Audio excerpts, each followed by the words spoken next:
الحمد لله نحمده ونستعينه ونستغفره ونؤمن به ونتوكل عليه ونعوذ بالله من شرور أنفسنا ومن سيئات أعمالنا من يهده الله فلا مضل له ومن يضلل فلا هادي له ونشهد أن لا إله إلا الله وحده لا شريك له ونشهد أن محمدا عبده ورسوله صلی اللہ تعالی علیہ وعلى آلہ واصحابہ وبارک وسلم تسلیما کثیرا کثیرا اما بعد فاعوذ باللہ من الشیطان الرجیم بسم اللہ الرحمن الرحیم هل أتى على الإنسان حين من الدهر لم يكن شيئا مذكورا إنا خلقنا الإنسان من نطفة أمشاج نبتليه فجعلناه سميعا بصيرا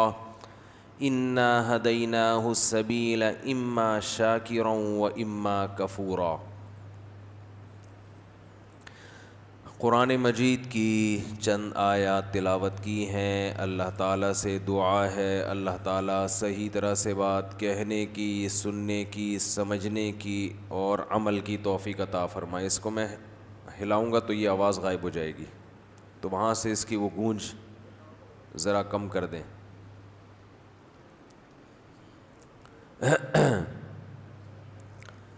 قرآن مجید کی جو آیات میں نے تلاوت کی ہیں،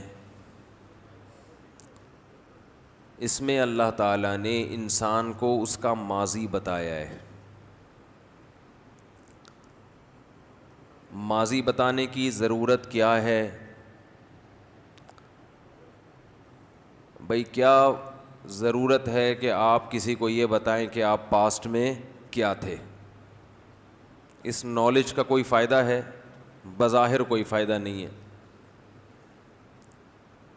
آپ آج لینڈ کروزر میں گھوم رہے ہیں، بڑا گھر ہے آپ کا، مال کی ریل پیل ہے۔ میں بلا وجہ لوگوں کو بتاتا پھروں کل یہ سائیکل پہ گھومتا تھا، کل یہ سائیکل پہ، تو آپ کو غصہ آئے گا، یار کیا ضرورت ہے پول پٹیاں کھولنے کی؟ میں سائیکل پہ گھومتا تھا، میں ٹانگے پہ گھومتا تھا، میں پیدل جاتا تھا، میں W11 میں لٹک کے جاتا تھا، تو کیوں مجھے ایکسپوز کر رہے ہو؟ کیوں دنیا کے سامنے مجھے بتا رہے ہو؟ تو بظاہر یہ کوئی اچھا کام نہیں، لیکن یہ والا کام اللہ نے قرآن میں بہت کیا ہے کہ تم کیا تھے۔ بار بار قرآن میں پانی کا قطرہ، ناپاک قطرہ، جس میں نہ آنکھ نہ ناک نہ دل نہ دماغ نہ جگر نہ پھیپھڑے نہ گردے نہ کلیجی، کچھ بھی نہیں، مٹی، اور اس مٹی سے پانی کی ایک غلیظ پانی۔ بار بار قرآن ہمارے ماضی کو ہائی لائٹ کرتا ہے، ہمیں بتاتا ہے کہ تم کیا تھے۔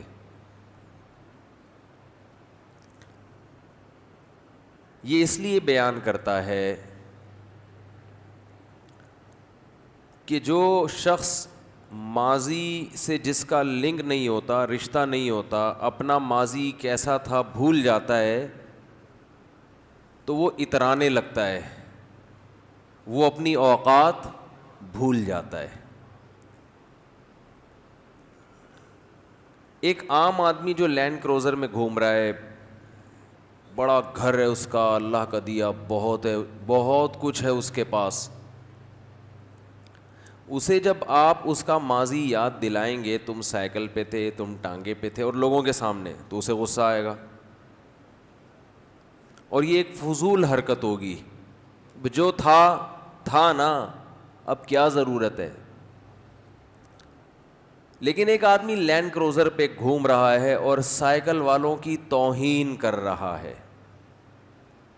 بات آ رہی ہے سمجھ میں کہ نہیں آ رہی؟ بڑی گاڑی میں جاتا ہے اور جہاں کوئی سائیکل والا آتا ہے، تمسخر کے ساتھ، مذاق کے ساتھ ہارن دے کے اس کا مذاق اڑاتا ہے، اسے تنگ کرتا ہے، اوئے ہٹو، دیکھتے نہیں ہو کون آ رہا ہے، بدتمیزی سے بات کرتا ہے، W11 کی انسلٹ کرتا ہے۔ W11 کا پتہ چل ہی گیا ہوگا اب تو بہت سے لوگوں کو. جو W11 میں لٹک کے جا رہے ہیں, بیٹھ کے جا رہے ہیں, ان کی توہین کرتا ہے. یہ دیکھو ان کو سفر کرنے کی تمیز نہیں ہے. تو پھر ایسے آدمی کو اس کی اوقات یاد دلانے کے لیے اس کا ماضی یاد دلایا جائے گا کہ بھائی صاحب تھوڑے دن ہوئے, ابھی کل کی بات ہے, آپ خود سائیکل پہ گھوما کرتے تھے. آپ کو میں نے W11 کی چھت پہ بیٹھے ہوئے کئی دفعہ دیکھا ہے. یہ تو قسمت پلٹی ہے, چھکا لگ گیا, تقدیر آپ کی بدل گئی,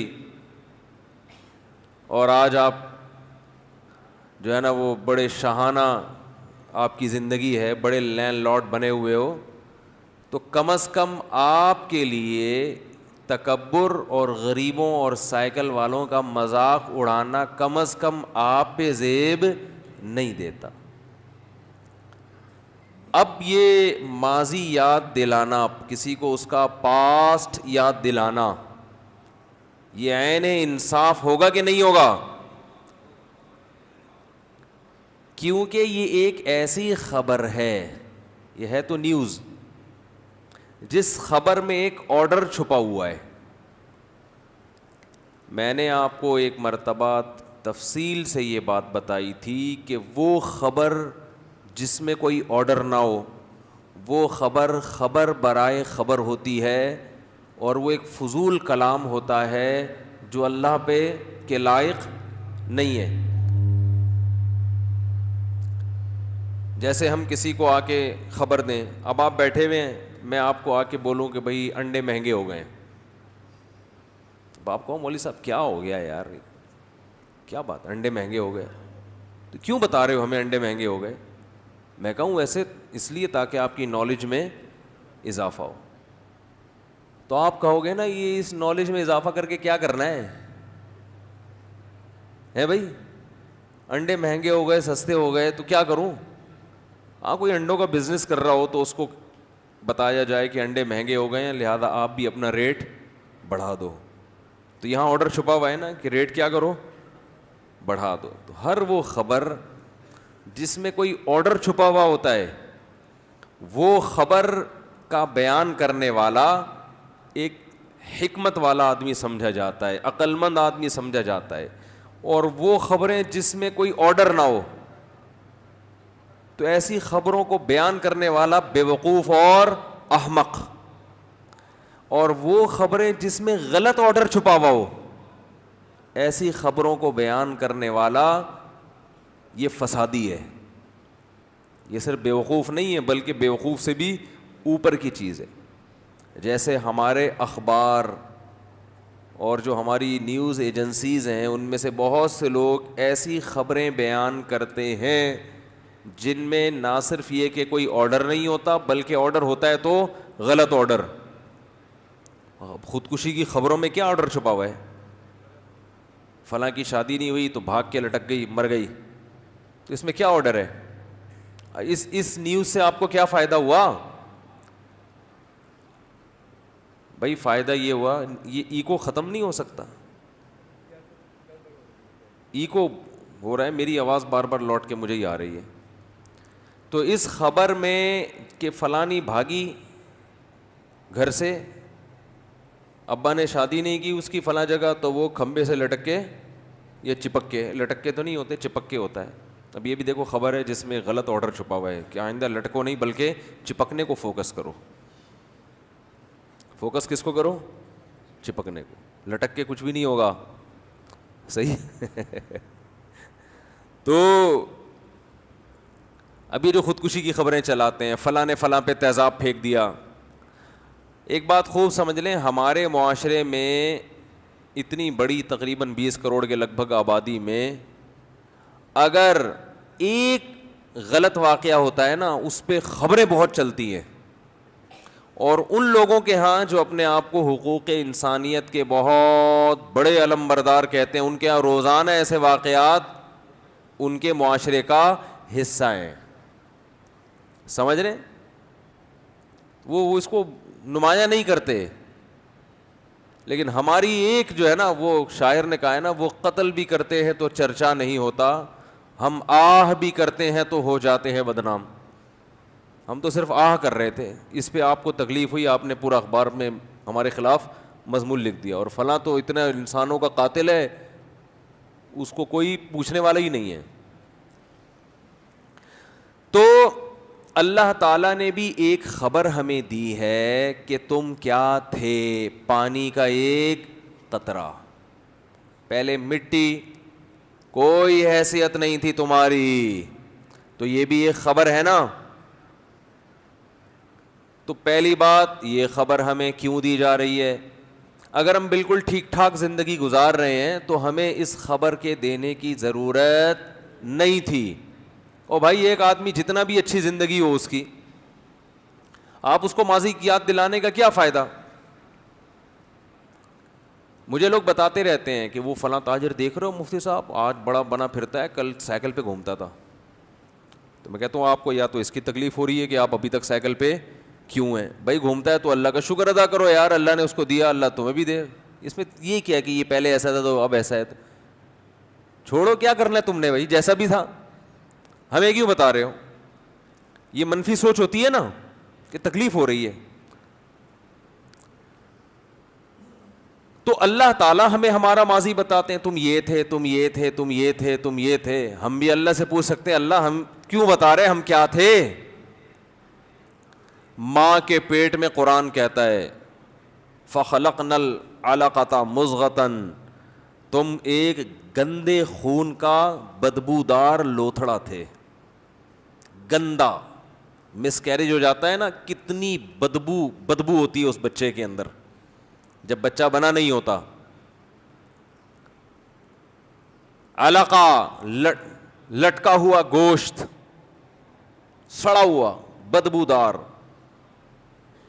مضغہ, وہ گوشت جو چبایا جاتا ہے نا, بوٹیاں, ایسی شکل ہوتی ہے بچے کی. علقہ, مضغہ, اور پھر اس میں اللہ نے عظام, ہڈیاں بننا شروع ہوئی. تو جب تک آخری اسٹیپ پہ نہیں پہنچتا نا, گند کا گند ہی ہوتا ہے. وہ گند سے بنا, گندے ماحول میں پلا بڑا. تو یہ ماضی اللہ تعالیٰ انسان کو کیوں یاد دلاتے ہیں؟ ہم اللہ سے پوچھتے ہیں, اللہ ہم اتنے 3 پیس سوٹ ٹائی میں بہترین اسٹائل میں ہم زندگی گزار رہے ہیں, نہا دھو کے ہم آفس جاتے ہیں, ہاتھ میں ہمارے بریف کیس ہوتا ہے. W11 تو ایک مجبوری کی وجہ سے بیٹھنا پڑ رہا ہے اس میں, اور اس میں بھی بڑی تمیز سے بیٹھتے ہیں ہم. تو اتنی اچھی لائف, اتنا اچھا لائف اسٹائل ہمارا, اتنے تمیز سے بات کرتے ہیں, اجلے دانت اور شیمپو سے نہائے ہوئے. میں ویسے شیمپو نہیں استعمال کرتا, ایک مثال دے رہا ہوں. شیمپو سے نہائے ہوئے اور خوشبو لگائے ہوئے, کیسے فٹ فاٹ ہوتا ہے نا انسان, محفلوں میں ملتا ہے ایک دوسرے سے. تو ہمیں ہماری اوقات بار بار یاد دلاتا ہے. الم یکن نطفۃ من منی یمنی, کیا ایک پانی کا قطرہ نہیں تھے؟ کیا ماں کے پیٹ میں جمع ہوا خون, گندا غلیظ خون نہیں تھے تم؟ کیا گوشت کا لوتھڑا ادھورا ٹکڑا نہیں تھے؟ تو اللہ تو ہمیں بار بار گویا کہ ہمیں تو شرمندہ کیوں کر رہا ہے؟ دیکھو, ایک آدمی کو آپ بتاؤ نا سائیکل پہ گھومتا تھا, اتنا شرمندہ نہیں ہوگا جتنا ہمیں یہ بتایا جائے کہ ہم کیا تھے. تو اللہ تعالیٰ اصل میں یہ بتانا چاہتے ہیں کہ جب تمہیں جو زندگی ملی ہے نا, اس میں تم اپنی اوقات بھول گئے ہو, اپنی اوقات بھول گئے ہو. جس اللہ نے تمہیں یہ نعمتیں دی ہیں, بے پناہ نعمتیں, اس اللہ کا حکم سننے کے علاوہ تم دنیا میں ہر ایک کی سن رہے ہو, اس کی سننے کے لیے تیار نہیں ہو. تو یہ تو ماضی تمہارا یہ تھا, ہم نے تمہیں انسان بنایا, ہم نے, یہ خود بخود نہیں بن گئے. اگر اتفاق سے بنے ہوتے جو مرضی کرو, جیسے جو ملحد لوگ ہیں نا ایتھیس, ہم ان سے کہتے ہیں بھائی اتنے تکلف کی بھی کیا ضرورت ہے اتنا اچھا بننے کی. ایک ملحد الزام لگا رہا تھا یہ مولوی لوگ گندی فلمیں دیکھتے ہیں, اللہ تعالیٰ معاف فرمائے استغفر اللہ, یہ جملہ نقل کرتے ہوئے بھی عجیب سا محسوس ہوتا ہے, لیکن وہ علماء کو بدنام کرنے کے لیے. تو سوال پیدا ہوتا ہے ان فلموں کو تم گندا کیوں کہہ رہے ہو؟ نہیں یار یہ سمجھ میں یار, تمہارا گندا اور اچھے کا تو کرائٹیریا ہی الگ ہے نا, وہ کیا ہے وہ بتاؤ, گندا کسے کہتے ہیں اچھا کسے کہتے ہیں؟ تم تو یہ بولو اچھی فلمیں دیکھتے ہیں اگر الزام لگانا ہے. اچھائی اور برائی کسے کہتے ہیں؟ اسلام کے علاوہ خدا کی قسم کسی کا باپ بھی نہیں بتا سکتا کہ اچھائی کی ڈیفینیشن کیا ہے. 4 آدمی کو بٹھاؤ, وہ اگر بتا دے 1 کھرب روپے مجھ سے لے لو آپ اسی وقت. جو قوم اچھائی اور برائی کو ڈیفائن نہ کر سکے وہ اچھا کیسے بنے گی, برا کیسے بنے گی؟ اس کو تو پتہ ہی نہیں کہ اچھا کیا ہوتا ہے برا کیا ہوتا ہے. جتنے ملحد ہیں یا جو اسلام کو نہیں ماننے والے, 100 بار قسمیں اٹھا کے کہتا ہوں 1 کھرب روپے مجھ سے لے لو. 1 کھرب بہت بڑی رقم ہوتی ہے. آپ کہو گے اتنے ہیں نہیں تو دعوے کیسے کر رہے ہو؟ اس لیے کر رہے ہیں کہ ہمیں پتہ ہے کسی کا باپ بھی یہ ڈیفائن نہیں کر سکتا کہ اچھا کیا ہے اور برا کیا. یہ گندی فلموں کو گندا ہی نہیں کہہ سکتے. کیوں گندی ہے بھائی؟ وہ کیا ہو رہا ہے اس میں؟ جب آپ نے ہومو سیکس کو حلال کر دیا تو پھر اچھا اور برا, تو جو سب سے دنیا کا گندا ترین کام تھا, جو ہمارے یہاں کا چور بھی نہیں کرتا اتنے آرام سے, چوری کرتے ہوئے پکڑا جائے نا اتنا بدنام نہیں ہوتا. یہ کام کرتے ہوئے پکڑا جائے کتنا ہی نیک آدمی لوگ دیکھنا چھوڑ دیتے ہیں. تو اب اتنے غلیظ اور گندے کام کو جس قوم نے کہہ دیا ہو کہ لیگل ہے, وہ الاؤڈ ہے, وہ برا نہیں ہے, تو بس آپ سے تو اب اس پہ بحث ہوگی کہ آپ بتاؤ اچھا کسے کہتے ہیں اور برا کسے کہتے ہیں. ہاں تو میں یہ عرض کر رہا تھا کہ جو اسلام کو نہیں مانتا نا, اسلام کو, اس کمبخت کو, کمبخت تو نہیں کہنا چاہیے, کہنا تو چاہیے لیکن نہیں کہنا چاہیے, یعنی اس وقت نہیں کہنا چاہیے, اس کمبخت کو یہ معلوم نہیں ہے کہ اچھا کسے کہتے ہیں اور برا کسے کہتے ہیں. تب یہ جو اسلام مخالف لوگ ہیں نا, یہ بیچاروں کی زندگی اچھائی اور برائی کو ان کو یہ نہیں پتا کہ عورتوں کو کپڑے کتنے پہننے چاہیے. آپ ان کی باتیں تو سنو بیٹھ کے, ان کو یہ نہیں پتا کتنے کپڑے خواتین کے لیے, کتنا کپڑے مناسب ہیں. بھائی اسکرٹ پہننا چاہیے, نہیں اسکرٹ نہیں پہننا چاہیے, کوئی زیادہ ہو جاتی ہے. پاکستان ایک اسلامک اسٹیٹ ہے, اس میں اسکرٹ اچھا نہیں لگتا. اس کا مطلب امریکہ میں پہننا چاہیے, پھر یہ اسلامک اسٹیٹ ہے تو یہاں اسکرٹ نہیں ہوتا, وہاں سے باہر, یعنی یہاں کا اچھا کچھ اور ہے, وہاں کا اچھا کپڑوں کا. تو بھائی اگر کپڑے پورے پراپر ڈریس عورت کے لیے تو پھر امریکہ میں بھی پورے کپڑے ہونے چاہیے, سعودی عرب میں بھی اور پاکستان میں بھی. اور اگر آدھے کپڑے پہننا ماڈرن ہونے کی علامت ہے, کوئی خاتون اگر آدھے کپڑے پہننا چاہے تو بھی براڈ مائنڈیڈ بننا چاہیے, تو پھر آدھے کے بجائے اگر پونے پہننا چاہے ہے بھائی,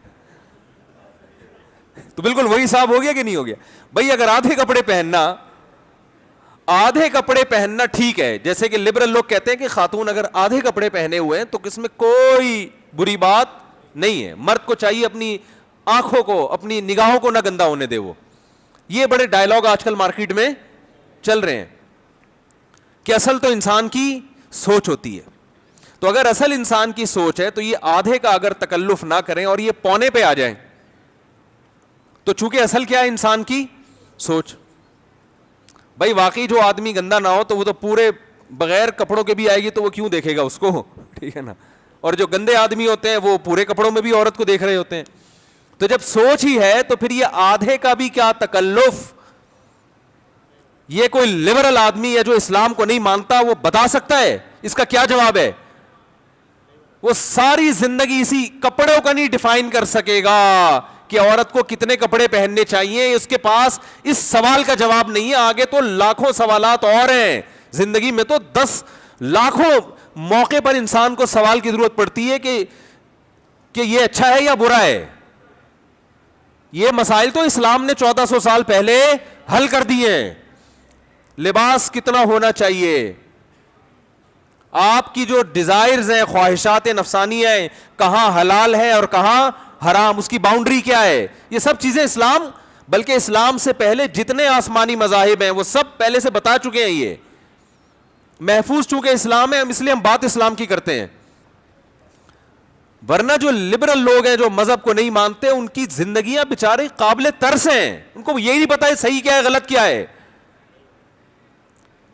ہمارے ایک جاننے والے بہت ہی لبرل, بہت ہی علماء کے بہت خلاف, یہ سب لوگ سب سے زیادہ چڑھتے کس سے ہیں؟ مولوی کے لفظ سے. اور مولویوں پہ ان کا ایک ہی الزام ہوتا ہے, اور بیچاروں کو کوئی الزام نہیں ملتا, ایک ہی الزام ہوتا, بد اخلاق, اور بعض خواہشات کے الزام لگاتے ہیں کہ شادیاں بہت کرتے ہیں. میں تو آج کل ملحدین کو سنتا ہوں نا, ان کا ایک ہی الزام گھوم پھر کے کہاں آتا ہے, شادیاں بہت کرتے ہیں,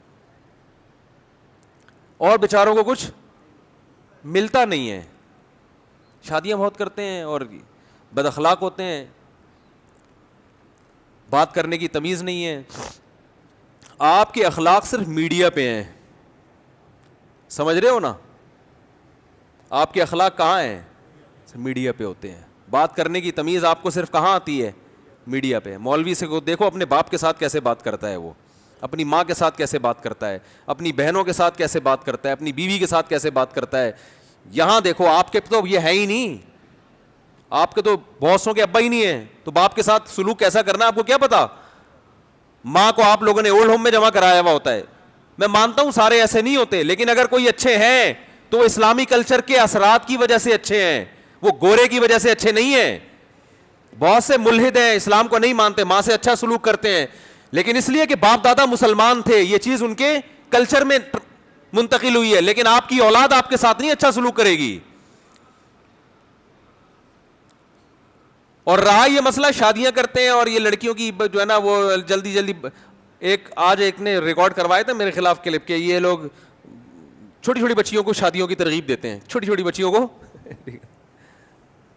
شادیوں کی کیا کرتے ہیں؟ ترغیب دیتے ہیں. بچی جب بالغ ہو جائے تو وہ آپ چھوٹی کہہ رہے ہو. بالغ کا مطلب بلوغت, پہنچ گئی کہاں؟ اپنی جوانی کو پہنچ گئی.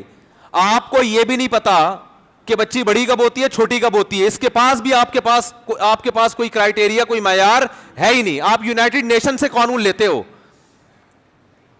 یونائٹڈ نیشن نے جس کو کہہ دیا بچی بڑی ہو گئی تو وہ بڑی ہو گئی. اور یاد رکھو بچے کے بڑے اور چھوٹے ہونے میں دنیا میں بہت سارے ملکوں کے قوانین ہیں. کسی ملک میں 16 سال کی لڑکی کو نکاح کی اجازت ہے, ان کے خیال میں 16 سال کی بچی کیا ہو گئی ہے؟ بڑی ہو گئی. کسی ملک میں 18 سال کا ہے, ان کے خیال میں 18 سال کی بچی کیا ہو گئی؟ بڑی ہو. کسی ملک میں 14 سال کا ہے. اس کا مطلب کہ یہ خود آپس میں متفق نہیں ہے. تو اسلام نے جو بات کی ہے نا, بچی بڑی کب ہو گئی؟ اسلام نے کہا جب مینسز شروع ہو گئے. اس کا مطلب وہ لڑکی سے عورت بن گئی ہے, اب وہ بالغ ہو گئی ہے. آپ جو بات کرتے ہیں وہ نیچر کے اگینسٹ. اور جب وہ اس میں مینسز آنا شروع ہو گئے تو اس میں سیکسول ڈیزائرز پیدا ہو گئی ہیں. جب ہو گئی ہیں تو اسلام کہتا ہے نکاح کراؤ. آپ اسے نکاح سے روک کے آپ اس پہ ظلم کر رہے ہو, لیکن آپ نے اپنے ظلم کو عدل کا نام دے دیا اور اسلام کے عدل کو کیا کہہ دیا؟ ظلم قرار دے دیا. تو یہ ان کی ایک بات ہے, گھما گھما کے اسلام کم عمر بچیوں کی شادیوں کی ترغیب دیتا ہے. اسلام کیا کرتا ہے؟ میں سن رہا ہوں نا آج کل ان کو, تو ہر آدمی کا ایک ہی, کم عمر بچیوں پہ ظلم, شادیاں کم عمر بچیوں پہ, اور بیچاروں کو کچھ ملتا ہی نہیں ہے. اسلام نے لڑکی کے بالغ ہونے کے بعد اس کی شادی کی ترغیب دے کے اس پہ ظلم نہیں کیا, بلکہ اس کی خواہشات کا, بولو نا, انتظام کیا ہے کہ اس کی خواہش پوری ہونی چاہیے. یہ ظلم نہیں ہے, یہ عین عدل ہے. اور آپ نے لڑکے کو لڑکے کے ساتھ حرام تعلق رکھنے کی اجازت دے کے نکاح کا دروازہ, بولو نا بھائی, بند کر دیا. عورت ترسے گی آدمی کے لیے, جیسے لوط علیہ السلام کی قوم میں عورتیں ترس رہی تھی کہ کوئی آدمی ہم سے نکاح کرے, اور آدمیوں کو عادت کس کی پڑ چکی تھی؟ آدمیوں کی. تو یہ عورتوں پہ ظلم تھا یا نہیں تھا؟ ایک دوسرے کے لیے قدرت نے بنایا, وہ نہیں مل رہے آپس میں, اس کو عیاشی سے تعبیر کر رہے ہیں. اور جس کے لیے بنایا نہیں اس سے ملنے کو انسانی حقوق اور انسانی آزادی کے نام سے تعبیر کر رہے ہیں. اللہ کا بڑا فضل ہے, اللہ نے ہمیں مسلمان پیدا کر دیا, اللہ کا بڑا فضل ہے, ورنہ ہم بھی آپ کی طرح ہوتے. کیا ہوتے خود سوچ لیں. اللہ کا بڑا فضل, اور اس گند کو ہم حلال کر کے کھا رہے ہوتے. کمال کی بات یہ ہے. تو یہ تو اللہ کا بہت بڑا احسان ہو گیا بھائی, اللہ نے ہمیں مسلم پیدا کر دیا, ہمیں اس آزمائش سے بچا لیا اللہ نے. اب بات آئے گی تو میں بتا دوں, رہا یہ مسئلہ, یہ لوگ کمبخت آدھی بات لیتے ہیں اور اسی کو چلا دیتے ہیں. میرا بیان ایک نے لیا ہے اور اس میں کہا کہ کم عمر بچیوں سے نکاح کی میں ترغیب دے رہا ہوں کہ بچی بالغ ہو جائے فوراً نکاح کرا دیا کرو. اس نے کہا یہ لوگ کم عمر بچیوں کا بڈھے مردوں سے نکاح کرا دیتے ہیں, حالانکہ میں نے اپنے بیان میں ایسی کوئی بات, بولو بھائی, نہیں کی ہے. کس نے اجازت دی ہے کہ ایک نو عمر بچی جو بالغ ہوئی ہے اس کا بڈھے سے نکاح کرا دو؟ اسلام میں اس بات کی بہت ویلیو ہے کہ لڑکی کا نکاح جہاں ہو رہا ہے وہ اس کے ہم پلہ ہونا چاہیے. بعض مرتبہ ایسا ہوتا ہے کہ لڑکی اپنے سے زیادہ عمر کے آدمی سے نکاح پہ راضی ہوتی ہے, وہ بھی اس کا باپ بھی. اس کی وجہ یہ کوئی مجبوری ہوتی ہے, مجبوری کے حکام الگ ہیں اور عام حکام الگ ہیں. اسلامی تاریخ میں چند ہی ایسے واقعات ملیں گے آپ کو. تو اس کی کس نے اجازت دی ہے؟ تو اللیگل ہے, اس پہ تو فقہا نے ناجائز لکھا ہے. اندرون سندھ بعض جگہوں پر ایسے ہوتا ہے کہ نو عمر لڑکی کی شادی زبردستی کر دی جاتی ہے 80 سالہ آدمی سے. ایسے کیسز کے بارے میں فقہا نے لکھا ہے یہ نکاح منعقد ہی نہیں ہوگا, کیونکہ باپ نے بیٹی کا مفاد سامنے نہیں رکھا, تو یہ نکاح ہی کالعدم ہے. ہاں بعض جگہ ایسے ہوتا ہے کہ باپ کو یہ خطرہ ہوتا ہے, حالات ایسے خراب ہو گئے, اسے پتا ہے میں اپنی بیٹی کو ملک ٹوٹ رہا ہے, جنگ چھڑ گئی ہے, ایسے موقع پہ اس کو خطرہ ہوتا ہے کہ عزت کا جنازہ نکل جائے گا اس کا, تو وہ پھر کچھ کمپرومائز کا راستہ اختیار کرتا ہے. یا بعض دفعہ ایک لڑکی کا شوہر اس سے عمر میں زیادہ ہے لیکن اس میں کوالٹیز ایسی ہیں, اس میں ایسی خصوصیات ہیں کہ بھائی وہ زیادہ عمر ہونے کے باوجود لڑکی بھی راضی اور اس کا باپ بھی راضی اس پہ. تو جب راضی ہیں تو آپ کے پیٹ میں تکلیف کیوں ہو رہی ہے؟ تو ایسے خام خام. ایک صاحب نے مجھے کہا وہ مولوی صاحب نے 20 سال کی بچی سے نکاح کر لیا یار, خود 50 سال کے ہیں. میں نے کہا بچی کو بیوقوف بنا کے نکاح کیا تو بالکل غلط کیا. اگر بیوقوف نہیں بنایا, بچی کو اپنے بارے میں پوری ڈیٹیل بتائی, اور لڑکی کے باپ کو بھی, بعض دفعہ بچی کو بیوقوف بنانا آسان ہوتا ہے, وہ کم عمر ہے, تجربہ نہیں ہے, لیکن اس کے ابا اور بھائیوں کو بیوقوف بنانا آسان نہیں ہوتا. اس کے بھائیوں سے بھی ملاقات ہوئی, باپ سے بھی ہوئی, سارے راضی, پورا خاندان. اس کا مطلب ان کے لیے اس سے بہتر رشتہ موجود نہیں تھا. تو میں نے کہا اب جو آپ کو تکلیف ہو رہی ہے نا وہ اس کی نہیں ہو رہی کہ اس بچی نے زیادہ عمر کے آدمی سے نکاح کیوں, اب تکلیف اس لیے آپ سے کیوں نہیں کیا نکاح اس نے. اب اس کا مطلب اس کے علاوہ کچھ بھی نہیں ہے, آپ کو نہیں مل رہی. کوئی بھی 10 مصلحتیں ہوتی ہیں. دیکھو بہت سے ملحد لوگ ہیں جو اسلام کو نہیں مانتے, لیکن ان کی کمپنی میں داڑھی والے لوگ بھی جاب کر رہے ہیں, حالانکہ ان کو داڑھی بالکل پسند نہیں ہے, لیکن وہ کہتے ہیں یار جو قابلیت اس کے اندر ہے ہماری کمپنی کو ترقی دینے کے لیے, وہ قابلیت بغیر داڑھی والے میں نہیں ہے, یا اس میں نہیں ہے جو مذہب کے مخالف ہو. تو ہم نے اپنے کام کو فوکس کرنا ہے. نکاح میں بھی بہت ساری مصلحتیں ہوتی ہیں. ہمارے نبی صلی اللہ علیہ وسلم نے بعض خواتین سے نکاح اس لیے کیا کہ ان کے والد قبیلے کے سردار تھے. آپ نے اس نیت سے نکاح کر لیا کہ ان کے والد سے رشتہ داری ہوگی اور عرب سے دشمنی میں کمی واقع ہو جائے گی, اس لیے بھی تو نکاح ہوتا ہے. بعض دفعہ اس لیے نکاح ہوتا ہے کہ آپ کے بچے چھوٹے ہیں, آپ کو کوئی میچور خاتون چاہیے اپنے بچے سنبھالنے کے لیے, آپ بڑی عمر کی عورت سے نکاح کرتے ہیں جو میرے بچوں کو سنبھال لے, اس میں آپ کو 20 سال کی نہیں چاہیے ہوتی. تو بہت ساری مصلحتیں ہوتی ہیں. تو جہاں یہ مسئلے مرد دیکھتا ہے کہ میری بہت سی مصلحتیں ہیں, وہاں بعض دفعہ لڑکی اور اس کے باپ بھی دیکھ رہا ہوتا ہے کہ ایک چیز تو میں چھوڑ رہا ہوں, عمر پہ کمپرومائز کر رہا ہوں, لیکن دوسرے بہت سے فائدے مجھے یہاں حاصل ہو رہے ہیں. اب چونکہ آپ کے ہاں چونکہ نکاح کا یہ جو ملحد لوگ ہیں ان کے ہاں نکاح کا سیٹ اپ ہی نہیں ہے, درندوں کی طرح, جانوروں کی طرح جس عورت کو چاہو جب چاہے استعمال کر کے ٹیشو پیپر کی طرح پھینک دو ڈسٹ بن میں, تو آپ کو یہ باتیں سمجھ میں نہیں آئیں گی. تو اتنا زیادہ اسلام کے خلاف پروپیگنڈا ہو رہا ہے, اتنا. اور کمال کی بات یہ ہے کہ جتنا پروپیگنڈا ہوتا ہے الحمدللہ ہمارا ایمان بڑھتا ہے, کہ ان بیچاروں کے پاس کوئی ڈھنگ کی کرنے کی بات ہے ہی نہیں. اس کا مطلب ہے کہ ان کو بھی اسلام میں کوئی فالٹ نظر نہیں آتا, کوئی ہوتا تو بتاتے نا. وہ پھر گھما کے نبی صلی اللہ علیہ وسلم نے امی عائشہ سے نکاح کیا اتنی کم عمری میں, جن سے کیا ان کو اعتراض تھا. آپ کہہ سکتے تھے اس وقت وہ بچی تھیں, تو جب بڑی ہو گئیں اس وقت بھی وہ خوش تھیں, اس وقت وہ کہہ دیتی میرے ابا نے معاذ اللہ نقل کفر میرے ساتھ غلط کیا, اس وقت خوش تھی وہ, ان کے والد بھی خوش, وہ بھی خوش, اور وہ تو اتنا خوش کہ ہم اس کو بیان نہیں کر سکتے. وہ اس قسم کے مشورے اگر ان کو کوئی دے جا کے کہ آپ کے ساتھ ظلم ہوا ہے, وہ کہیں گے تمہارا دماغ خراب ہو گیا ہے. تو اس لیے ان تلوں میں تیل نہیں ہے. تو بات کہاں سے کہاں چلی گئی, کیا کر رہا تھا میں بات, جی ہاں, تو میں یہ عرض کر رہا تھا کہ ان لوگوں کے پاس اچھائی اور برائی کا کوئی معیار ہے ہی نہیں, اور جو مذہب سے جتنا دور ہوگا نا, یاد رکھو اس کی زندگی میں اتنی ہی زیادہ کنفیوژن ہوگی. کنفیوزڈ آدمی کی جو لائف ہوتی ہے نا, اس کی لائف ویسے ہی ہوگی. وہ یہ پریشان رہے گا بچوں کی تربیت کیسے کرنی ہے, میرا بچہ اچھا کب کون سا کام کرے گا کہ یہ کیا کہلائے اچھا, اس کو یہ نہیں پتا کہ کیا کہلائے.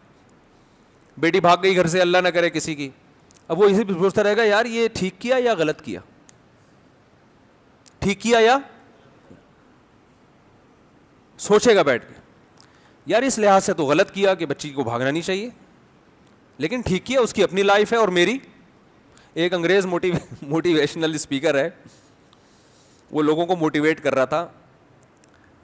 اس نے کوئی بک لکھی ہے, تو کسی نے اس کی کتاب پڑھ کے مجھے بتایا کہ اس نے اپنی کتاب میں یہ بات لکھی ہے. میں نے براہ راست اس کی کتاب نہیں پڑھی, نہ اس کا کوئی لیکچر سنا, لیکن ایک قریبی ریلیٹیو ہیں, انہوں نے اس کی کتاب پڑھی تو مجھے بتایا کہ اس نے یہ لکھا ہے کہ ٹینشن ختم کرنے کے بہت سارے طریقے ہیں. وہ بھی ٹینشن ختم کرنے کے بہت طریقے ایجاد کیے ہوئے ہیں نا انہوں نے, کہ اس طرح سے بھی ختم ہوگی. اور کمال کی بات یہ ٹینشن ختم کرنے کے طریقے بتا رہا ہوتا ہے, بعض دفعہ وہ خود کھمبے سے لٹک کے یعنی چپک کے مر رہا ہوتا ہے وہ, بعض دفعہ, ہمیشہ نہیں. کہیں آپ کہیں وہ فلاں تو تھا, وہ تو نہیں لٹکا تھا, نہ وہ چپکا تھا. تو اس نے کہا ٹینشن ختم کرنے کا ایک بہت یعنی پہلا اصول یہ ہے کہ آپ یہ دیکھو کہ جس بات کی وجہ سے آپ کو ٹینشن ہے وہ آپ کی ٹینشن ہے بھی یا نہیں ہے. یعنی ایسا تو نہیں خام خواہ میں دوسرے کی ٹینشن آپ نے اپنے سر لی ہوئی ہے. اور اس میں مثال دی بیٹی کی شادی. گورا مثال کیا دے رہا ہے کہ آپ اگر بیٹی کی شادی کی ٹینشن سے پریشان ہو تو پہلی بات یہ ہے کہ یہ بیٹی کی ٹینشن ہے, یہ آپ کی ٹینشن آپ نے بلا وجہ اپنے سر لی ہوئی ہے. یہ تو اس کا کام ہے بھائی, تو نے شادی کرنی ہے. کیا خاندانی حل بتایا کہ نہیں بتایا, سبحان اللہ. تو اور ہمارے ہاں زیادہ تر سنا انہی کو جاتا ہے, موٹیویشنل اسپیکرز کو. کہتے ہیں گورا ہے یہ زبردست موٹیویٹ کرے گا, اور بھائی جان یہ تمہارے دلوں سے تمہاری بیٹیوں کی ٹینشن نکال دے گا. اب دیکھو انہوں نے چونکہ معاشرے کو سیدھا نہیں کر سکتے, وہ ان کو پتا ہے کہ اگر میں یوں کہوں کہ بیٹی کی ٹینشن لو لیکن اس کا حل یہ ہے, تو دنیا میں کسی کا باپ بھی یہ ٹینشن حل نہیں کر سکتا. کیونکہ جب آپ حل کی طرف جاؤ گے, آپ اس حل کو آپ تو مانو گے, آپ کی بیٹی نہیں مانے گی. وہ کہے گی ابا ٹاٹا جا رہی ہوں میں. تو ان کو پتا ہے بیٹی کو کنٹرول میں لانا اس معاشرے میں کسی کے باپ میں دم نہیں ہے, لہذا انہوں نے ٹینشن ختم کرنے کا بہترین طریقہ بتایا کہ جو بیٹی کی ٹینشن ہے وہ بیٹی کو رہنے دو, وہ آپ نہ لو. یہ زیادہ تر موٹیویشن ہمارے ہاں یوٹیوب کے ذریعے ہمارے ملک میں کیا ہو رہی ہے, ٹرانسفر, اور اس سے ہمارا کلچر تباہ ہو رہا ہے. صرف اس بیس پہ کہ انگریز موبائل اچھا بناتا ہے, انگریز گاڑیاں اچھی بناتا ہے, انگریز نے جو ہے نا وہ چاند پہ قدم رکھ لیا, تو اب ساری چیزیں کس سے لینا شروع کر دیں. بھائی انگریز موبائل اچھا بنائے گا, انگریز دکانیں اچھی بنائے گا, انگریز بزنس اچھا بنائے گا, انگریز انسان اچھا نہیں بنائے گا. انسان اچھا تو اسلام ہے جس کے لیے اللہ نے قرآن نازل کیا ہے. قرآن سائنس کی کتاب نہیں ہے, اور قرآن نے دعویٰ بھی نہیں کیا کہ یہ کوئی سائنس کی کتاب ہے. قرآن نے دعویٰ کیا ہدی للمتقین, جو لوگ ہدایت حاصل کرنا چاہیں گے, گائیڈنس چاہیں گے کہ زندگی کیسے گزاری جائے, اچھا انسان کیسے بنا جائے, ان کو گائیڈنس کہاں سے ملے گی, قرآن سے ملے گی. انگریز کو بھی, جاپانیوں کو بھی, فرانسیسی کو بھی, مسلمان کو بھی اچھا انسان بننے کی گائیڈنس قرآن کے علاوہ آپ کو کہیں سے نہیں ملے گی. اس لیے اس پر کسی کا قبضہ بھی نہیں ہے, کسی کا قبضہ نہیں ہے قرآن پہ. اللہ نے قرآن میں عربوں سے خطاب نہیں کیا, یا ایھا الذین یا ایھا العرب کہیں بھی نہیں ہے قرآن میں، اے عربو، یا ایھا الذین آمنو، اے لوگو جو اس کتاب کو مانتے ہو. جو نہیں مانتے ان کو کہا یا ایھا الناس، اے لوگو. ساری دنیا آ گئی اس میں. اسلام کسی قوم کے ساتھ خاص نہیں ہے. یہ تو عربوں میں اب عصبیت پیدا ہو گئی ہے. خلافت عثمانیہ کا جب خاتمہ ہوا نا تو وہ عربیت کی بیس پہ ہوا، اسلام کی بیس پہ نہیں، کیونکہ اسلام کی بیس پہ اس خلافت کو ختم کرنا ممکن نہیں تھا. کیا ہو گیا بھائی؟ بھائی اسلام کی بیس پہ خلافت عثمانیہ سے بغاوت کا کوئی تک بنتا نہیں تھا کہ بھائی اسلام تو بغاوت کو حرام کہتا ہے حکومت کے خلاف. نبی صلی اللہ علیہ وسلم نے فرمایا مسلمانوں کا جب کوئی خلیفہ ہو اس کے خلاف جو بھی کھڑا ہو، صحیح مسلم کی حدیث ہے، اسے قتل کر دو کائن من کان، جو بھی ہو، کتنا نیک، چاہے عربی ہو، چاہے اجمی ہو، چاہے بودھ، کیسا ہی ہو. مسلمانوں کا اتحاد پارا پارا نہیں ہونا چاہیے.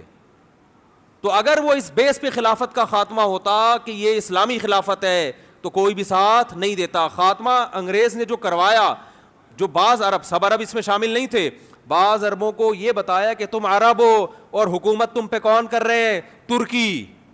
ترکی تمہارا باپ کیوں بنا ہوا ہے؟ ٹھیک ہے نا. ترکی حرمین کا محافظ کیوں ہے؟ اسلام تو تمہارا ہے، ترکوں کا تھوڑی ہے. حالانکہ 800 سال ترکوں نے اسلام کی قیادت کی ہے، کوئی کم نہیں ہے یہ. 800 سال، جس کو انگریز بھی عظیم عثمانیین کہتا ہے، گریٹ عثمانیین، انگریز بھی کہتے ہیں عظیم خلافت.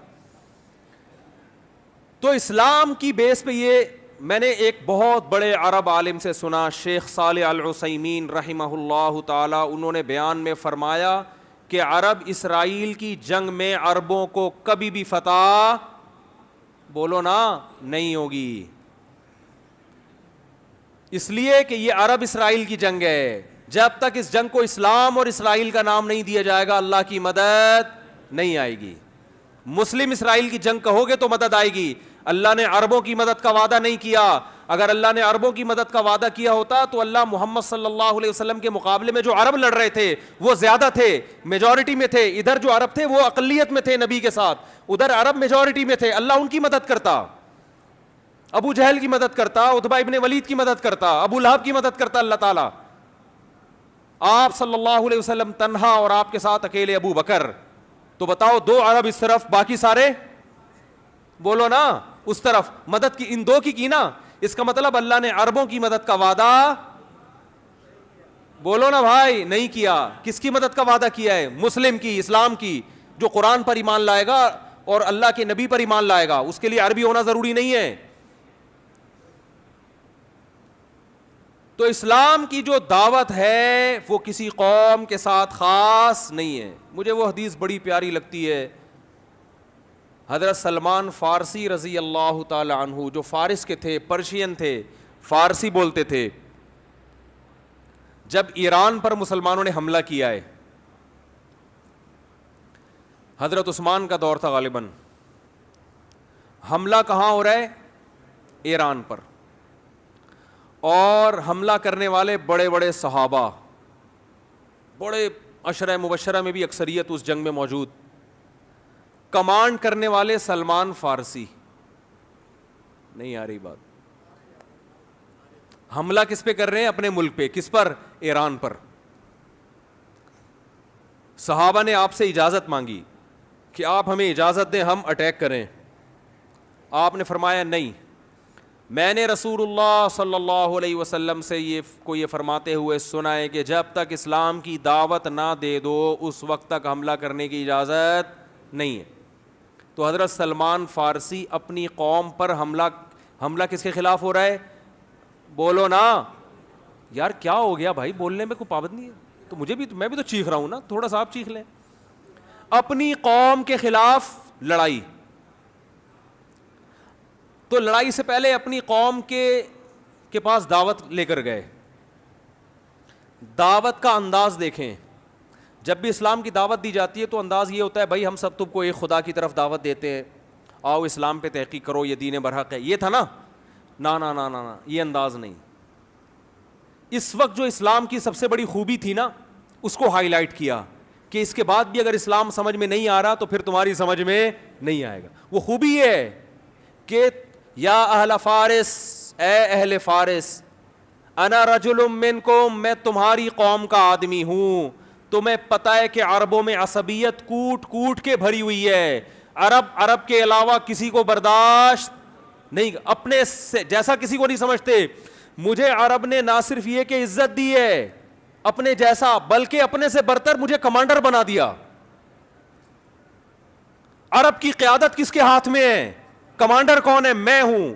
یا اہل فارس, اے اہل فارس, انا رجل منکم, تمہاری قوم کا آدمی ہوں. ترون العرب یطیعوننی, چھوٹی موٹی قوم میری فرما برداری نہیں کر رہی. عرب کو دیکھ رہے ہو کہ تم میری کمانڈ کے تحت لڑ رہے ہیں. کیا انداز, خاندانی انداز تھا یا نہیں دعوت کا؟ آج اگر یہ چیز عربوں میں پیدا ہو جائے تو دنیا کا نقشہ بدل جائے گا. عرب کی عراق پر جب حملہ ہوا تو بعض عربوں نے نعرہ لگایا کہ کسی دوسرے عرب ملک پر ہم حملہ برداشت نہیں کریں گے. کاش وہ یہ کہہ دیتے کہ کسی دوسرے اسلامی ملک پر ہم حملہ برداشت, بولو نا, لیکن نہیں نکلتا منہ سے. عرب تو بھائی عربوں کی تو مدد کہیں بھی نہیں قرآن میں لکھی ہوئی کہ اللہ کہتے ہیں میں عربوں سے محبت کرتا ہوں. ایک آیت بھی ہمیں ایسی نہیں ملی. یہ جو حدیث ہے کہ عربوں سے محبت کرو اس لیے کہ قرآن عربی, حدیث من گھڑت ہے. ٹھیک ہے, ہم پھر بھی فضیلت کے قائل ہیں کہ اسلام آپ میں پہلے آیا, آپ نے دنیا کی قیادت کی, اس بیس پر ہم عزت دیں گے آپ کو. لیکن اللہ کی طرف سے مدد اس بیس پہ نہیں آئی. جب بنو عباس کی خلافت کا, اسلام میں 2 خلافتیں عربوں کی آئی ہیں اور تیسری خلافت اجمیوں کی. بنو امیہ کی خلافت ختم, پھر بنو عباس کی خلافت جب ختم ہوئی تھی اسلام تباہ ہونے والا تھا, لیکن ترک کھڑے ہوئے اور اللہ نے ان کے ذریعے اسلام کو دوبارہ زندہ کیا. اور یورپ کی آنکھوں میں آنکھیں ڈال کے بات کرتے تھے. اس وقت بیت المقدس محفوظ تھا. ترک خلیفہ سے اسرائیل نے بیت المقدس کی تھوڑی سی زمین مانگی تھی. ترک خلیفہ نے کہا تھا کہ مٹی لے جانے کی بھی اجازت نہیں ہے, زمین تو دور کی بات, یہاں سے مٹی شاپر میں ڈال کے لے جانے کی بھی اجازت نہیں. اس وقت ہم اس قابل تھے کہ آنکھوں میں آنکھیں ڈال کے بات کرتے, اس لیے کہ اس وقت یہ جنگ عرب اسرائیل نہیں تھی بلکہ مسلم اور, بولو نا بھائی, اسرائیل. لوگ کہتے ہیں عرب جو ہے نا اسرائیل کو تسلیم کر رہے ہیں, تو بھائی کرنے دو. عربیت کی بیس پہ کر رہے ہیں, اسلام کی بیس پہ نہیں ہوگا. پاکستان اسلام کے نام پہ بنا ہے, عربیت کے نام پہ نہیں بنا, اس لیے پاکستان ابھی تک اسرائیل کو تسلیم نہیں کر رہا ہے اور انشاءاللہ نہیں کرے گا. اور اگر حکمران کرنے کی کوشش کریں گے تو ہم کرنے نہیں دیں گے انشاءاللہ. بیس اسلام ہے. تو خیر, اسلام کی دعوت میرے بھائی دنیا کی ہر قوم کے لیے. کیا بات چل رہی تھی, یہ تو چینل ہی چینج ہوتا رہتا ہے یار, پتہ نہیں یہ بار بار جو ہے نا ویوز. وہ جب ہم بچپن میں, اب تو ریڈیو بڑے تمیز کے ہو گئے ہیں, پہلے جب ریڈیو لگاتے تھے نا میچ آتے آتے گانے آنا شروع ہو جاتے تھے. کسی بچے کا ذرا سا ہاتھ لگا, ریڈیو ادھر کو گھوم گیا تو گانے آ رہے ہیں. پھر جناب تھوڑا سا چھینک آئی کسی کو تو اس کی فریکوینسی کیا ہو گئی, چھینک سے چینج, خبریں آنا شروع. تو میرا بیان بھی کچھ اسی سٹائل کا ہو رہا ہے آج کل. کیا ٹاپک لے کے چلتا ہوں, کدھر کو آ رہا ہے, وہ فریکوینسی کیا ہو رہی ہے, چینج ہو رہی ہے. خیر, جو بات یہ یہاں کہاں سے آیا میں, ہاں تو میں بتا رہا تھا اچھائی برائی کا ان کے پاس کوئی معیار ہی نہیں ہے. بات شروع کہاں سے ہوئی تھی جو ہاں, ماضی جو اللہ تعالیٰ انسان کو یاد دلاتے ہیں میرے بھائی, ماضی اللہ تعالیٰ انسان کو اس لیے یاد دلاتے ہیں کہ انسان اپنے پریزنٹ کو دیکھ کے, اپنے حال کو دیکھ کے اپنا ماضی, اپنی اوقات بھول جاتا ہے. تبھی تو قرآن نے کہا اولم یر الانسان انا خلقناہ من نطفۃ فاذا ہوا خصیم مبین. نبی صلی اللہ علیہ وسلم کے پاس آیا نا غیر مسلم, وہ بھی آخرت کا قائل نہیں تھا, قبرستان کی بوسیدہ ہڈی اٹھا کے لایا. آپ کہتے ہو کہ اس ہڈی میں دوبارہ جان پڑے گی, بھلا اس میں کون دوبارہ جان ڈالے گا؟ کوئی حساب و کتاب نہیں ہے, بس یہ دنیا ہے, مر کے سب ختم. اب بات یہاں سے چل رہی تھی کہ یہ اپنی لائف میں کنفیوز ہوتے ہیں, ساری زندگی ٹھوکریں کھاتے رہتے ہیں, ان کو پتہ ہی نہیں کہ بچی گھر سے معاذ اللہ بھاگ گئی ہے, اللہ نہ کرے, تو یہ اچھا کام ہوا ہے کہ کیا ہوا ہے, برا ہوا ہے. تو ان کو یہی نہیں پتہ چلتا, کسی چیز میں ان کے پاس کوئی معیار نہیں ہے. شراب پینا اچھا کام ہے کہ نہیں ہے اچھا کام, نہیں پتہ ان کو. ہاں تو میں واقعہ بتا رہا تھا, یہ پھر دوبارہ اس طرف آتا ہوں میں جلدی سے. وہ ہمارے ایک جاننے والے تھے, بہت ہی لبرل ٹائپ کے آدمی نا, تھے تو ہیں بھی, تھے کیا ہیں, ان کو نہیں پتہ چلے گا ان کے بارے میں بات ہو رہی ہے.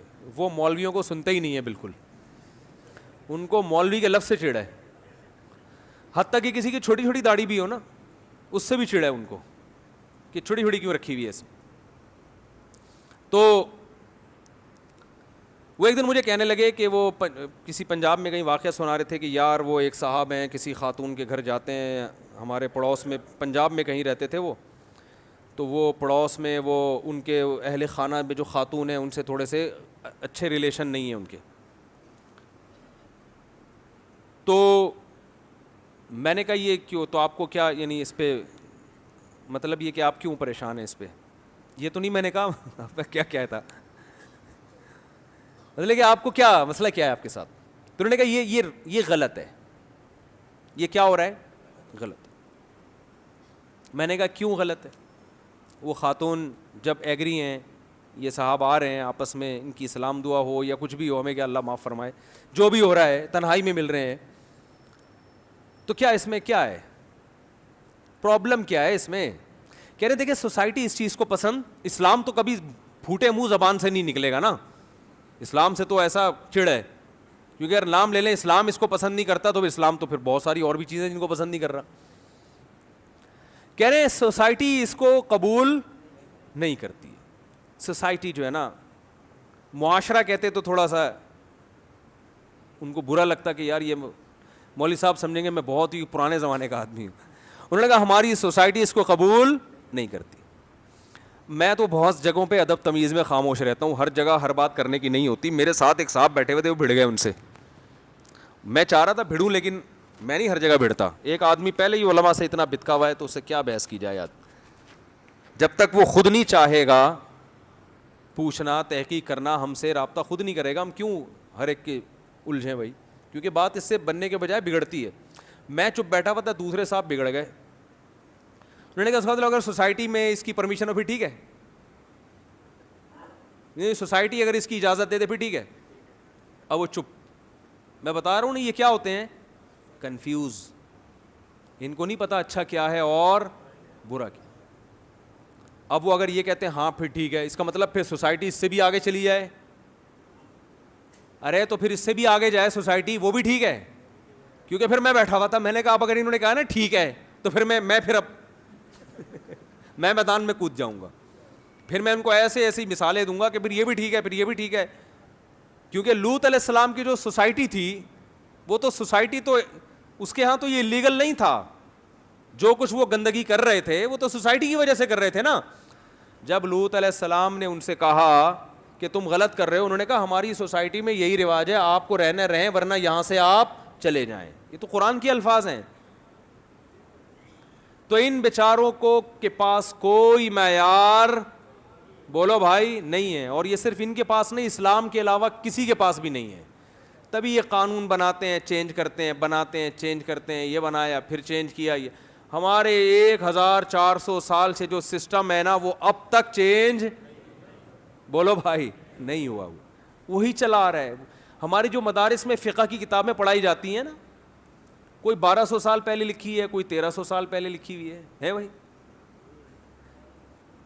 اور لکھی ہے. قانون تو نبی کے دور میں آ گیا تھا ریٹن فارم میں, کوئی 1300 سال پہلے لکھا گیا, کسی کو 1200 سال پہلے ریٹن فارم میں. قانون تو وہ تو صحابہ میں تو تھا, فقہا نے بعد میں لکھا ہے اس کو.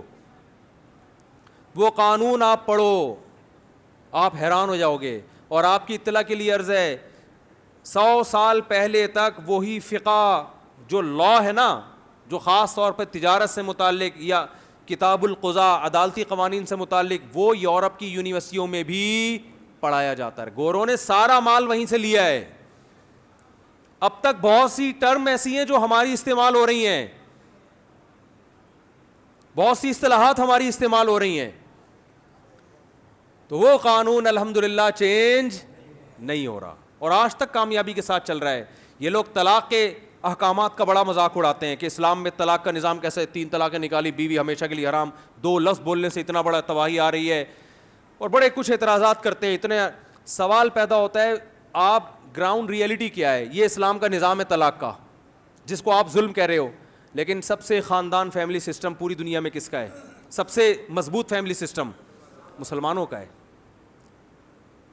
یہ ریسرچ ہے. سب سے کم ڈیورس کا ریشو اس قوم میں ہے, مسلمانوں میں. اس کا مطلب آپ جس قانون کو غلط سمجھ رہے ہو, آپ کی مینٹل جو لیول ہے وہاں تک ہے نہیں, وہ آپ اپنی علمی کی وجہ سے. یہی اسلام کا حسن ہے کہ جو قانون آپ کو اچھے نہیں لگ رہے, لیکن جب دنیا میں نافذ کیا گیا تو ان کا اچھا ہونا ثابت ہوا ہے. بات آ رہی ہے سمجھ میں کہ نہیں آ رہی؟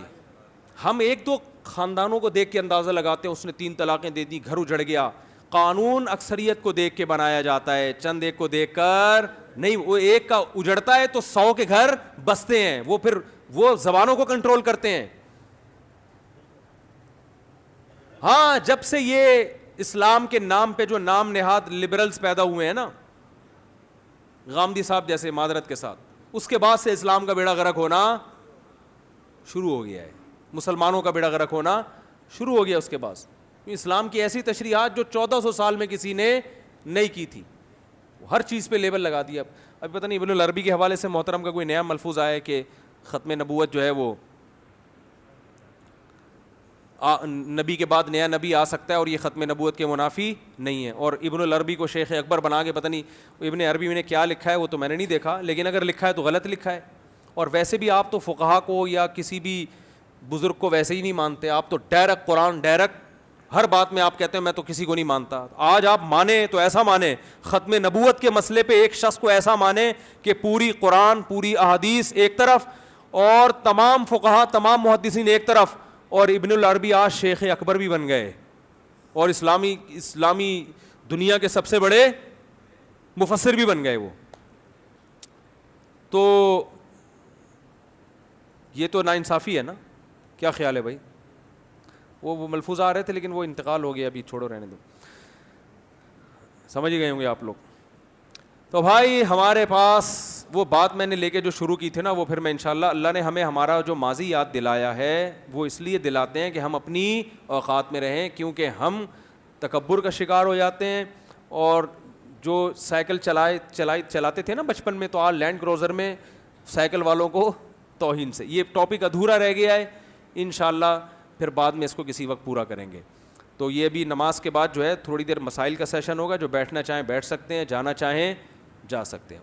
اللہ تعالیٰ عمل کی توفیق عطا فرمائے. بیان میں ایک چھوٹی سی بات کمپلیٹ کر کے پھر میں سوالات کا جواب دیتا ہوں. یہ جو ہمارے معاشرے کا ایک نیگیٹو پہلو دکھایا جاتا ہے نا, فلاں نے عورت پہ تیزاب پھینک دیا, فلاں مولانا نے یہ غیر اخلاقی حرکت کر لی, فلاں یہ کر رہا ہے, فلاں یہ کر رہا ہے, تو دیکھو یہ مسلمان, یہ تیسری دنیا کے لوگ ایسے ہوتے ہیں. تو میں نے اس کا ایک جواب تو یہ دیا کہ ہمارے یہاں کوئی ایک واقعہ بھی ہوتا ہے نا, سفید کپڑوں پہ ایک داغ بھی ہوتا ہے تو نظر آتا ہے, یہ ہمارے سفید ہونے کی علامت ہے. سمجھ رہے کہ ایک داغ بھی ہوگا تو نظر آتا ہے. اور جن لوگوں کا کلچر ان داغوں سے بھرا ہوا ہے, وہاں یہ واقعات صبح شام ہوتے ہیں, ان کو وہ لفٹ نہیں کراتے, یہ ہو گیا وہ ہو گیا, چلتا ہے, یہ کوئی اتنی بڑی بات نہیں ہے. اب جیسے وہ چلتا ہے, پر ایک چٹکلا یاد آیا, لیکن یہ کہ وہ لوگ پھر چٹکلے پر ہی پورا وہ بنا لیتے ہیں. ایک آدمی, چھوڑیں یار بہت زیادہ ہو جائے گا, وہ لوگ میمز بنا لیتے ہیں آج کل, جو اس میں میسج ہوتا ہے, جو سبق مل رہا ہوتا ہے, وہ سبق کو فوکس نہیں کیا جاتا, اور وہ ایک لطیفہ برائے لطیفہ چلا دیتے ہیں. وہ اچھائی اور برائی کا معیار نا, کہ اگر آپ اسلام کو فالو نہیں کرتے تو آپ کے پاس اچھے کو اچھا کہنے کا اور برے کو برا کہنے کا کوئی معیار ہے ہی نہیں.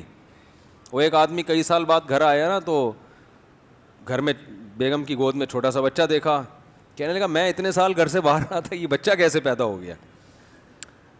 تو بیگم نے کہا دیکھیں, اگر اتنی چھوٹی چھوٹی باتوں کا اور آپ ایشو بنائیں گے نا, تو میں اور آپ ساتھ نہیں چل سکتے. اتنی چھوٹی چھوٹی باتوں کو اگر آپ ایشو بنائیں گے تو ہم دونوں کی زندگی ساتھ نہیں گزر سکتی. تو واقعی اگر آپ اسلام کو نہیں بناتے نا, تو پھر یہ بھی چھوٹے چھوٹے ایشو ہیں آپ کی نظر میں. آپ کو ہو سکتا ہے ابھی بڑا لگ رہا ہو, کیونکہ کلچر کہہ رہا ہے کہ یہ ایشو بڑا ہے, تو کلچر کل چینج ہوگا, تو یہ جب یہ بڑے بڑے ایشو معاشرے میں عام ہو جائیں گے, تو یہ بڑے بڑے ایشو کیا بن جائیں گے, چھوٹے چھوٹے چھوٹی چھوٹی باتیں بن جائیں گی. تو اسی طرح یاد رکھو ہمارے معاشرے میں چونکہ یہ جرائم کا ریشو بہت کم ہے، بہت کم ہے، اس لیے کہیں ہوتا ہے تو اس کو اچھالنے کی کوشش کی جاتی ہے، وہ فلاں محلے کے فلاں نکڑ پہ فلاں علاقے میں ایسا ہوا. اب جیسے یہ جو واقعہ ہوا موٹر وے پہ، بہت ہی غلط بدترین واقعہ ہے، اس کی جتنی مذمت کی جائے کم ہے. لیکن اللہ کا شکر ہے ہمارا معاشرہ ایسے واقعہ سے بھرا ہوا نہیں ہے. اتنی کروڑوں کی آبادی میں ایک واقعہ ہوا، غلط ہوا، اور یہ غلط بھی اس لیے ہو رہا ہے کہ اسلام نافذ نہیں ہے. تو آپ اس کی وجہ سے اسلام کو یا مسلم کو نہیں ذمہ دار ٹھہرا سکتے. آپ یوں کہو گے مسلم نے اسلام پہ عمل کرنا چھوڑ دیا ہے. اگر مسلم اسلام پہ عمل کرے تو ایسا نہ ہو، مسلم ریاست اسلام پہ عمل کرے تو ایسے مجرموں کو عبرتناک سزا ہو، اور مسلم کلچر اسلام کو فالو کرے تو ایسے واقعات نہ ہو. جو قرآن نے نیک لوگوں کے واقعات بیان کیے اس میں تو بند کمرے میں خوبصورت عورت کسی مرد کو زنا کی دعوت دے رہی اور وہ اللہ کے خوف سے بھاگ رہا ہے. وہ تو اللیگل سے اتنا دور بھاگتے ہیں کہ جہاں کوئی رکاوٹ نہیں ہے. نبی صلی اللہ علیہ وسلم نے فرمایا 7 آدمی قیامت کے دن اللہ کے سائے میں ہوں گے، جن میں ایک وہ رجل دعتہ امرأۃ حسن و مال، وہ عورت جو مال اور حسن والی تھی، وہ عورت کسی مرد کو زنا کی دعوت دے اور وہ کہے انی اخاف اللہ، مجھے کس کا ڈر ہے؟ اللہ کا ڈر ہے. تو اسلام کو فالو کریں گے تو بھائی یہ کلچر ہوگا کہ جو خود دعوت دے گی اس کی طرف بھی لوگ نہیں جائیں گے جب تک نکاح نہ ہو، اور جب اسلام کے اگینسٹ چلیں گے تو یہ واقعات ہوں گے جو موٹر وے پر اللہ تعالیٰ معاف فرمائے ایسے بھیانک واقعات، اور جو چھوٹی چھوٹی بچیوں کی ریپ ہوتے ہیں اور پھر ان کو قتل کر کے پھینک دیا جاتا ہے. یہ اسلام نہیں ہے، یہ اسلام کے اگینسٹ چلنے کا. اور یہ کلچر آپ کے یہاں سے آیا ہے، یہ ہمارا اپنا کلچر نہیں ہے. یہ موویز دیکھ دیکھ کے اور فلموں میں دیکھ دیکھ کے، ڈرامے دیکھ دیکھ کے لوگوں نے یہ چیزیں سیکھی ہیں. یہ کسی مسجد کے ممبر اور محراب پہ یہ چیزیں نہیں سکھائی جاتی ہیں. مسجد کے ممبر میں محراب پہ جس کو آپ دہشت گردی کہتے ہو وہ کم عمری کی شادیاں ہیں، جس کو آپ دہشت گردی کہتے ہو، جس کو آپ شہوت پرستی کہتے ہو، جبکہ ہم اس کو عین انصاف کہتے ہیں. سمجھ رہے ہو کہ کم عمر میں بچی کی، جس کو آپ کم عمری کہہ رہے ہو لیکن آپ کی ٹرم ہم استعمال کر رہے ہیں، حقیقت میں وہ کم عمر ہے نہیں. جب بالغ ہو گئی تو پوری عمر ہو گئی اس کی. تو اس کا بھی جواب کسی کے پاس نہیں ہے. اچھا لوگ پتہ ہی کیا کرتے ہیں، لوگ مجھے تانا دیتے ہیں کہ ان کے اپنے خاندان میں بچیوں کی شادیاں کریں نا کم عمر. ہمارے خاندان میں اللہ کا شکر ہے بچیوں کی شادیاں کم عمری میں ہی ہوتی ہیں، جس کو آپ کم عمری کہہ رہے ہیں، اور بہت کامیاب ہوتی ہیں الحمدللہ. وہ اپنے اپنے گھروں میں خوش ہیں. آپ یہ اس لیے تیار نہیں ہوتے کہ آپ لوگوں نے نکاح کو ایک ٹینشن بنا دیا ہے. یعنی آپ کا خیال ہے کہ لڑکی کی جب شادی ہوتی ہے او اتنی ساری ذمہ داریاں، اف تو باپ بچے ہو جائیں گے، یہ وہ، جو نعمت تھی نا اس کو آپ نے کیا قرار دے دیا؟ ٹینشن. وہ بچے ہو جائیں گے تو نعمت ہے، خدا کی طرف سے گفٹ ہے. عورت کے لیے سب سے بڑا گفٹ ہی وہ اولاد ہے بھائی. یہ تو آپ فطرت کے اگینسٹ چل چل کے فیملی پلاننگ کی باتوں میں آ کے آپ نے جو بچہ جو سب سے بڑا گفٹ ہے عورت کے لیے اس کو کیا بنا دیا؟ عذاب بنا دیا. قرآن میں اللہ نے کیا فرمایا؟ یَہَبُ لِمَن یَشَاءُ اِنَاثًا، جس کو چاہتا ہوں ہبہ کرتا ہوں بیٹیاں، جس کو چاہتا ہوں ہبہ کرتا ہوں بیٹے. تو ہبہ عربی میں گفٹ کو کہتے ہیں، اردو میں تحفے کو کہتے ہیں. پینلٹی نہیں ہے قدرت کی طرف سے کہ شادی کیوں کی ہے، اب عذاب ہے تمہاری گود میں بچہ آئے گا. اگر یہ عذاب ہوتا تو اللہ اس کو ہبہ کہتا، گفٹ کہتا. یار کیا ہو گیا بھائی، پتہ نہیں کیا مسئلہ ہے یار آپ لوگ کے ساتھ. سمجھ میں آ رہی ہے بات؟ یہ ایکو کیوں کھلا ہوا ہے؟ میں اپنا بیان 3 دفعہ سن رہا ہوں، آپ ایک دفعہ بھی نہیں سن رہے اور ہم ریپیٹ ہو کے 3 دفعہ اپنا ہی بیان سن رہے ہیں. تو خیر، تو یہ اللہ کی طرف سے کیا ہے؟ گفٹ ہے.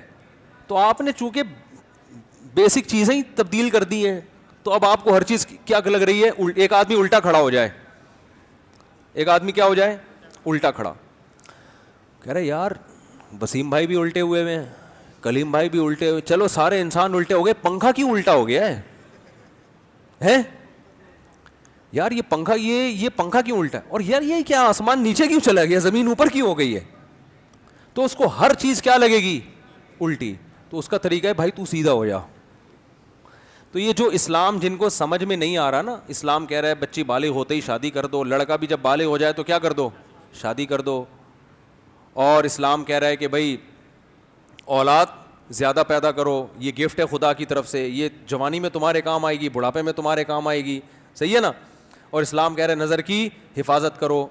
عورتوں کو کہہ رہا ہے پورا لباس پہنو. آپ کہہ رہے ہیں کہ لباس سے کیا ہوتا ہے, آنکھیں پاک ہونی چاہیے. یہ ٹوپی ڈرامے آپ کر رہے ہیں, ٹھیک ہے نا, کپڑے سے کچھ نہیں ہوتا. وہ ایک مشہور صحافی ہے نا جس کا میں بار بار نام لیتا ہوں, خام خواہ میں مشہور ہو رہا ہے میری وجہ سے.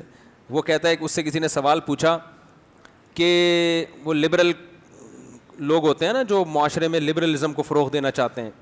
اس نے پوچھا کہ یہ جو کپڑے وپڑے کی بات ہوتی ہے اور پورا ویسٹرن کلچر ہمارا ہے کہ لڑکیاں پراپر ڈریس نہیں پہنتی, مرد یعنی, تو ہمارے یہاں بھی لوگ اس کلچر کو لانا چاہتے ہیں کہ بھئی لڑکیاں پراپر ڈریس پہنیں اور یہ اسلامی اسٹیٹ ہے.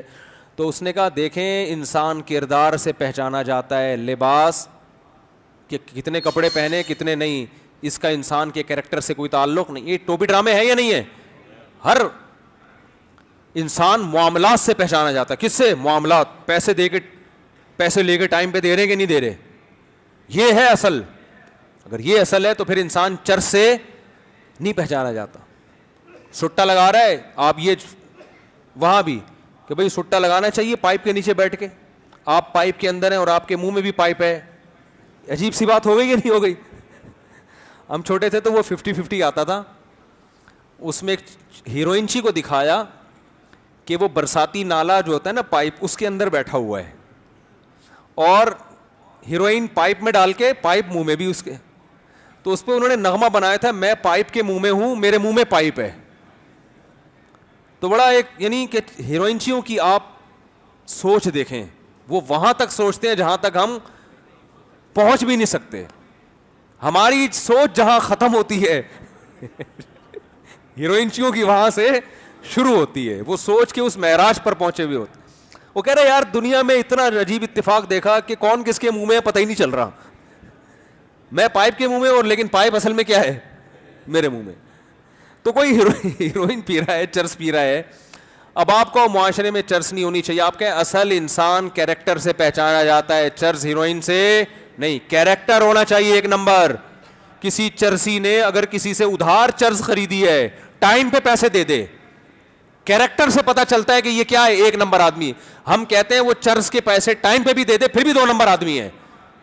وہ خالی معاملات ہی تھوڑی ہیں بھائی. چرس کیوں پی رہا ہے؟ کوئی انسانوں کے پینے کی چیز ہے. ہیروئن کیوں پی رہا ہے تو؟ ان کی نظر میں اگر کوئی ہیروئن کے پیسے ٹائم پہ ادا نہ کرے وہ 2 نمبر آدمی ہے. ٹائم پہ ادا کر دے تو کیا ہے؟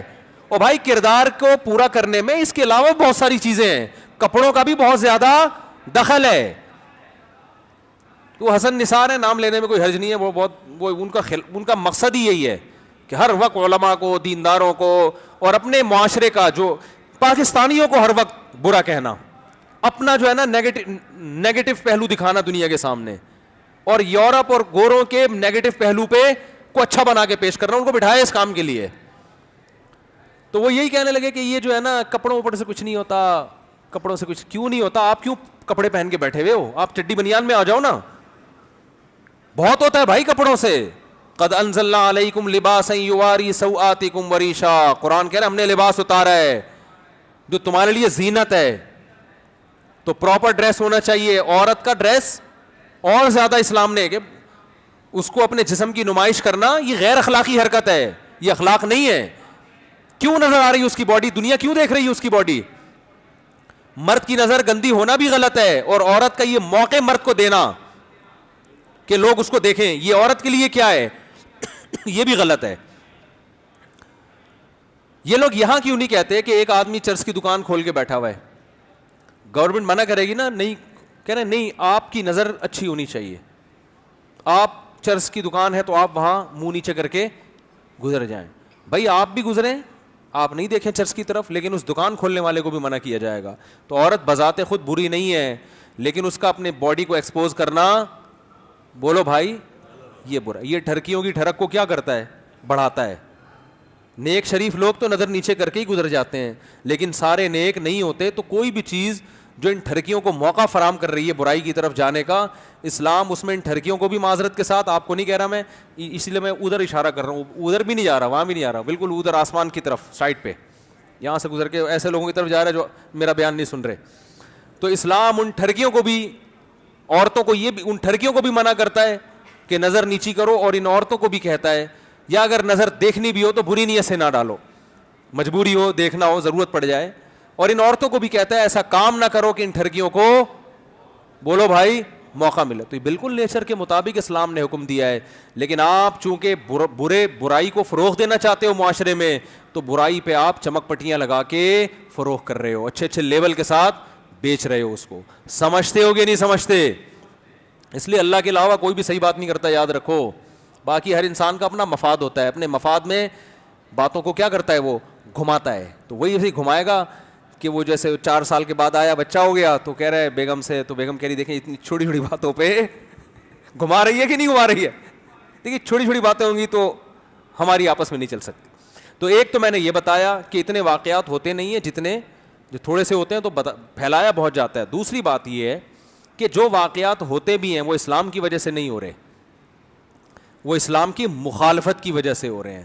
سمجھ رہے ہو؟ جو واقعات ہو رہے ہیں وہ اسلام کی وجہ سے نہیں بلکہ اسلام کی مخالفت. تیسرا, کچھ واقعات غلط فہمی ہوتی ہے. جیسے میں نے بتایا, لوگ کہتے ہیں مولویوں کے اخلاق ایسے, مولوی یوں. تو ہو سکتا ہے کوئی 2-4 مولویوں کے آپ مثالیں سامنے رکھ دو. میں نے کہا یہ اپنے باپ سے اچھا سلوک کرتے ہیں, ماں سے اچھا سلوک کرتے ہیں, بیوی بچوں سے اچھا سلوک کرتے ہیں. اس میں کچھ لوگ آتے ہیں وہ مولوی اپنی بیوی کو مار رہا ہے, وہ یوں کر رہا ہے, وہ یوں کر رہا ہے. تو بھائی کوئی بھی کسی کو بھی پگڑی پہنا کے داڑھی رکھوا کے کسی پہ بھی مولوی کا لیبل تھوڑی لگایا جا سکتا ہے. دوسری بات یہ ہے کہ اگر کوئی اپنی بیوی سے بد اخلاق ہے, میرے پاس تو بہت میاں بیوی کے کیس آتے ہیں. ماں باپ اور اولاد کا اتنے مسئلے نہیں ہوتے, زیادہ تر ایشوز کہاں ہوتے ہیں؟ میاں بیوی کے. تبھی قرآن نے ان کے جھگڑوں کو زیادہ اہمیت سے بیان کیا ہے, کیونکہ اللہ کو پتا تھا یہ دونوں زیادہ لڑیں گے. باقیوں کو اللہ نے نہیں بتایا ان کے اصول, لڑائی کیسے ختم کی جائے, علیحدگی کیسے ہو, جوڑ کیسے ہو. اس کو قرآن نے بہت زیادہ تفصیل سے بیان کیا ہے, کیونکہ اللہ انسان کی فطرت سے واقف ہے. اللہ کو پتہ ہے ابا اور اولاد بیٹے کا اتنا جھگڑا نہیں ہوگا جتنے جھگڑے کس کے ہوں گے؟ میاں بیوی کے. تو اس لیے اللہ نے اس کو بہت بیان کیا ہے. ساس بہو کے جھگڑوں کو اللہ نے اتنا بیان نہیں کیا, کیونکہ عرب کے کلچر میں ساس بہو کے جھگڑے تھے نہیں. کیوں نہیں تھے؟ 4 شادیوں کی وجہ سے, معذرت کے ساتھ. حقیقت ہے یہ. ایک عورت کو پتہ ہے میرے اس بیٹے سے ایک بہو نہیں دوسری بھی آ سکتی ہے, تو وہ حساس کم ہوتی ہے.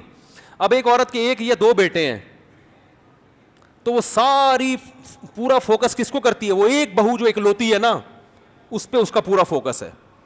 جب ہول سیل کے حساب سے بہویں ہوں گی, اتنا بڑا ایشو بولو نا بھائی نہیں ہوگا. یار یہ بھی ٹھیک ہے, وہ بھی ٹھیک ہے, صحیح ہے, یہ کام کر رہی تھی, وہ یہ کرتی, وہ بالکل نہیں پوچھتی چلو ایک اسپیئر میں بگڑی بھی ہونی چاہیے. یار یہ سارے مسئلے ہمارے اسلام کو پورا فالو نہیں کر رہے. حقیقت بتا رہا ہوں, اسلام میں سوکنوں کی لڑائیاں ہیں, ساس بہو کی نہیں سنی ہم نے قرآن و سنت میں, سوکنوں کی سنی ہے.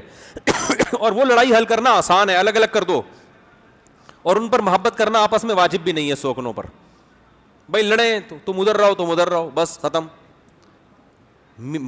جب بیوی اور ماں میں لڑائی ہوتی ہے نا, ساس آپ کی ماں میں اور آپ کی بیوی میں, پھر انسان بڑا غیرت میں آ جاتا ہے. ماں کو کیسے چھوڑ دوں میں؟ اور بیوی کی طرف لڑکے گا تو ماں ناراض ہو جائے گی, وہ بڑا سینسٹیو رشتہ ہے. ماں تو ماں ہے, ماں کی طرف جائے گا تو کسی کی بیٹی پہ ظلم نہ ہو, نہیں جائے گا تو ماں منہ بنا کے بیٹھ جائے گی. وہ پاگل ہو جاتا ہے آدمی. میرے گھر میں الحمدللہ جب تک میری والدہ حیات تھیں ساس بہو کا مسئلہ تھا ہی نہیں. میرے گھر میں یہ تھا کہ میری والدہ جس گھر میں رہتی تھیں, میرے دوسرے گھر والوں کا اعتراض ہوتا تھا اس گھر میں کیوں ہے, ہمارے گھر میں کیوں نہیں آ رہی. بہت مشکل ہے ماموں. کیا سمجھائیں یار, ہم اپنی لینگویج میں سمجھانا چاہتے ہیں آپ کو, لیکن آپ کو سمجھ میں نہیں آئے گا.